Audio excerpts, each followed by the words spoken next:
Everyone, in this video we will discuss about Government of India Act 1909, 1919 and 1935. These three acts are extremely important for the examination prelims 2024. So we will see this thoroughly in a very quick time. It will help you to recall all the points for the examination. The first act is Indian Councils Act of 1909. The first important provision was that it increased the size of central as well as provincial legislative councils. First provision is this. Second is, though the legislative council members were increased, however, official majority was still retained in the central legislative council, but not in provincial councils. Okay. The third is indirect election was introduced. So members were to be indirectly elected through an electoral college system. This is an extremely important point. The fourth is a deliberative function was enhanced with the increased legislative council. Okay.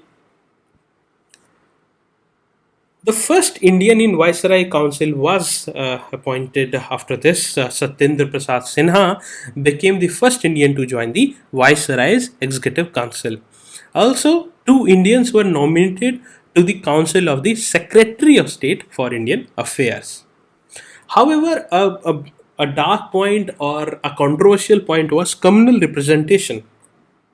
So, separate electorate for Muslim was introduced, and the concept of separate electorate was first time introduced in the country, which was then extended to other communities through 1919 Act. So it kind of legalized communalism, and that's why Lord Minto is also known as father of communal electorate in India. Now we will talk about the Government of India Act 1919, also known as the Montfort Reforms. So the first important provision was that it introduced diarchy in provinces.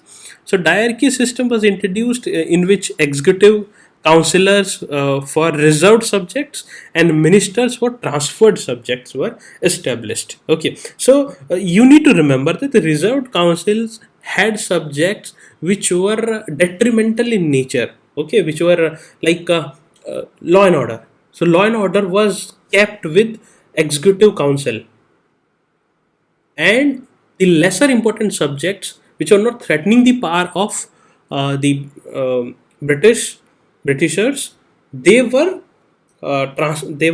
included in transferred subjects. So if any kind of list comes, apply this logic.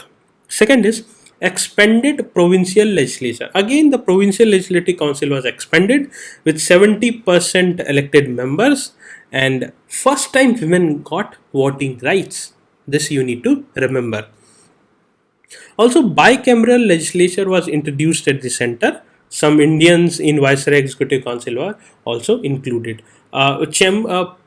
Prince Chamber was also established through Government of India Act 1919, which you need to remember. Now we will read about the Government of India Act 1935. So it envisaged a kind of all India federation with provinces, princely states, all included in under one umbrella. It also introduced a provincial autonomy and abolished diarchy in provinces. It introduced bicameralism in 6 major provinces of India. Also, separate electorate were extended to depressed class, women and labor. In 1919, separate electorate was extended to Sikhs. In 1935, it was extended to depressed class, women and labor. You need to remember कौन से act में किसको extend किया है. Also, the Council of India was abolished, and Secretary of State provided with advisors. Federal Court was established, RBI, Public Service Commissions. Okay, all of these provisions were there.